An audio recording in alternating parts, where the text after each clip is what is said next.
Nos acompaña José Luis Sánchez III, el nieto. Él cubre al equipo de San Francisco 49ers ya por años y lo hace para la revista Sports Illustrated y su plataforma digital. Lo pueden hallar en redes en @jsanchezonsi, o sea en inglés jsanchezonsi.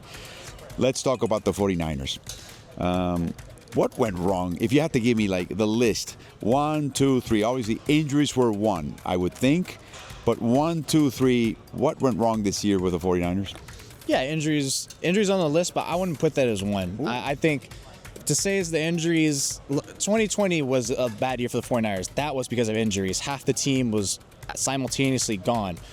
But the injuries this year, star players were out, but not simultaneous. They were out in different spots, and they were all essentially kind of like eventually still together, and they had enough talent to get going.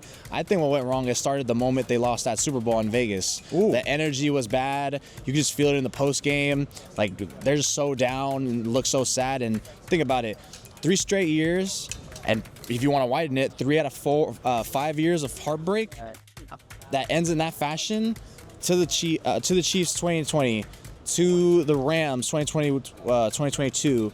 To the Eagles, you never got a chance, and now that way to lose in overtime when that was right there, it slipped through your fingers.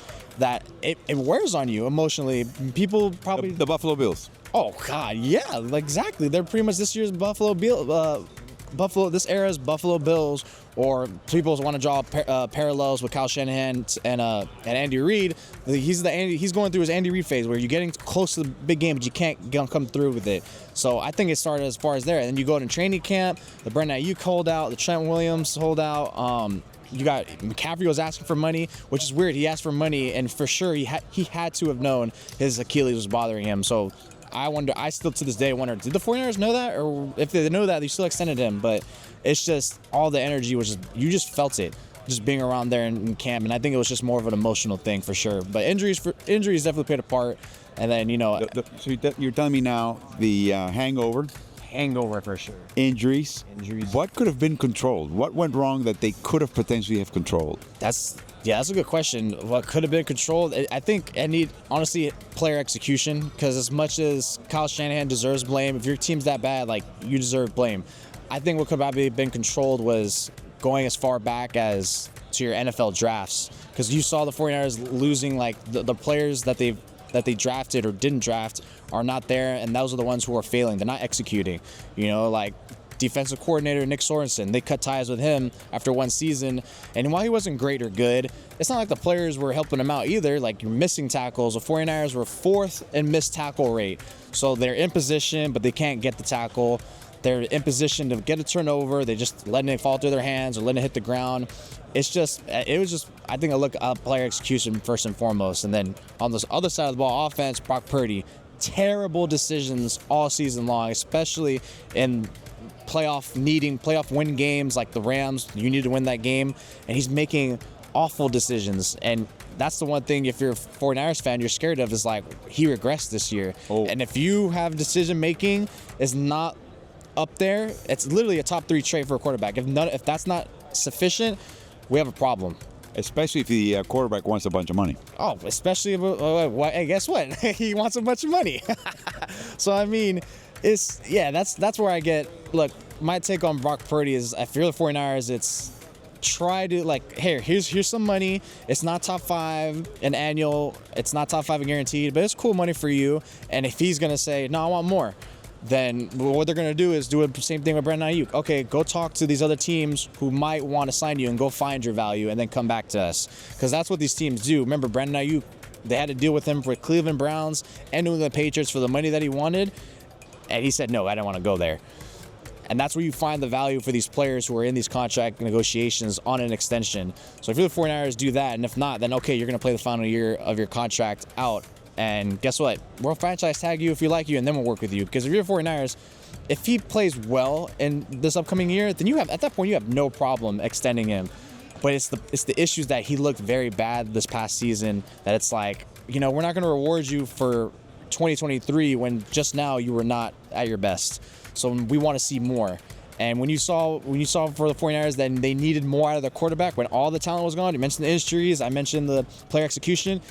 he's not an uplifting quarterback. You know, he needs more around him to be as good as he is, and that's why he was pretty mediocre last year. He had his moments, looked pretty good, but there was some mediocrity to it. Some of the top players on offense, too, I'm going to take away George Kittle because I think he was pretty consistent, but everybody else had some kind of a drop-off. Maybe it's age in the case of Trenton Williams. Maybe it's distraction in the case of Deebo Samuel and Brandon Ayuk. Brock Purdy, you said, regressed. That surprised me. I mean, I know that Kyle Shanahan built up this beautiful machine, but all the parts have to be there. If there's any part missing, things get a little dicey, and it's the same play. Somehow the execution is not exactly as crisp. How do you explain that so many of these frontline guys, beyond the injured McCaffrey, just didn't show up the way they did before? Yeah, like Deebo Samuel, he was pretty. I mean, I just got done saying Brock Purdy was a little mediocre, but Deebo Samuel was probably one of the worst players last season. He just in terms of what you have for expectations, he's the captain, and he did not display things that the 49ers needed. They needed him to be that impactful player on the field. He wasn't. They needed him to be an impactful leader. He wasn't. He's over there getting into fights with his kicker and special teams player, which is like, come on, like that's probably not the ideal way you want to do things. So he very underperformed, and I wonder if he's ever going to be that impactful player again. I mean, the funny thing about him is he has bad years and then a good year. So last year was a good year. This year was a bad year, and then 2022 was a bad year. 2021 was a magical year. So he's like a roller coaster. So maybe the way you go over the pattern, he might do well.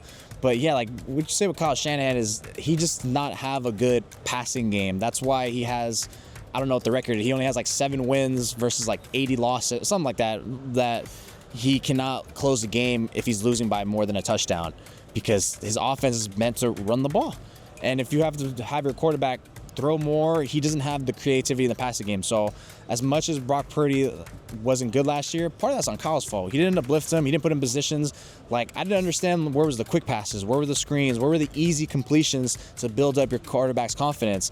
And now instead of it, so you're doing that, and now you're down 14-0 second quarter, and your quarterback has to drop back completely not warm. So it just didn't work out for them in that fashion. Maybe because they kept running and they just didn't have McCaffrey. No, McCaffrey played a part in it, which I think, so there's actually a stat on Next Gen Stats that shows Brock Purdy, he attempted throws past the sticks, past the first down marker, more than he has ever in his career. So he's looking for big plays, probably because I have no McCaffrey. He's never played without McCaffrey before, so now he's thinking I have to make up for that explosive ability. So I think he put too much on himself, which at that point, if you're the head coach, is like, you don't have to do this. Like, give him the easy completions. But no, we're running the plays to make him do that. So you put him in that position. So that's where Kyle Shanahan deserves the blame for part of why Brock Purdy regressed. Mm-hmm. It's like you didn't put him in those positions to get him to like, hey, let's calm it down, just get this easy completion, and then let's start working for those shots, because he's not a shot-making quarterback. He doesn't have the arm for it. He's not physically gifted. But if you can get him built up and start getting him into a rhythm, then he starts clicking. You know, this is an unfair question, but you would know and you would tell me very quickly that's an unfair question, okay? Is Kyle Shanahan the kind of head coach that's marvelous from Monday through Saturday and just gets that team absolutely sparkingly prepared? The plays are selected precisely to defeat the opponent. But then on Sunday, if anything goes wrong, that's where he's not at his best? Is that fair or not? I think it's fair to ask. I personally wouldn't buy into it. I think ultimately what really went wrong with him again is just like, it's just this year was just so, when you have a culmination of thing like we mentioned earlier, I just think with him he just gets too stuck in his ways, where it's like, if something's not working, I'm just gonna keep doing it. Or you didn't really see too much of the change that that demanded him to use. Like, it felt like the offense never changed with McCaffrey out. It felt like that was still the Christian McCaffrey offense, and it's like, no, now you have to like try to like adapt and change a little bit, which it's tough. It's tough to do. Like, you spent all training camp running the same offense, and now one of your key players is gone. Now it's like, what do? I don't want to change everything, and then the players start missing assignments and such like that. But I think I think we didn't see enough adaptability from him this past season. I still say I would have faith. If you're a 49ers fan, still have faith in Kyle Shanahan. He's still one of the best coaches out there. You just hope to chalk it up that, okay, it was a bad year. He's going to learn from it, because at his exit press conference, for once, he was like, I just can't wait to hit the offseason. He sounded enthusiastic. He sounded pumped up. And it's like, okay, Kyle, let's do it. But you got to look at yourself first. You got to look what went wrong. And what went wrong a lot of times is picking the players. Free agency, they don't get good. They didn't get good free agents last year. Devondre Campbell quits on the team in the middle and late in the season. Your draft picks have been horrendous. The last 2 drafts have been ugly. And guess why the Chiefs and Eagles are in the Super Bowl? They have nailed those 2 drafts. Yeah. Nailed it. The 49ers, all they have is Brock Purdy. That's it. Now, maybe this past draft, 2024, you got some good rookies and second-year players that grow, but you still need more. You needed more, so I think that's where it starts. I think it's more so Kyle Shanahan, the lack of adaptability, and the GM, because he makes all the calls. So until he starts to figure out how to change that process, then the 49ers are probably going to be always runner-up mentality, and just lacking that accountability. Well, maybe he needs to start paying a little bit more attention to the 7th rounders, because they're going to be needed. They're going to be needed. And the draft is a draft. It's very complicated. A head coach has so many things in their plate. That's probably the last thing they really want to do. But it turns out that for a team like San Francisco, with their salary too, they're going to need that kind of new blood that's not going to be too expensive to see what they do. José Luis Sánchez, yes, he does speak a little bit of Spanish. Habla un poquito de español, José Luis Sánchez III, pero nos promete que en 5 años esta entrevista va a ser totalmente en español. Lo pueden seguir en @JSánchezONSI, JSánchezOnSI, porque escribe acerca de los 49ers y el resto de la NFL para la revista y la plataforma digital Sports Illustrated. Muchísimas gracias. Mi gente, gracias.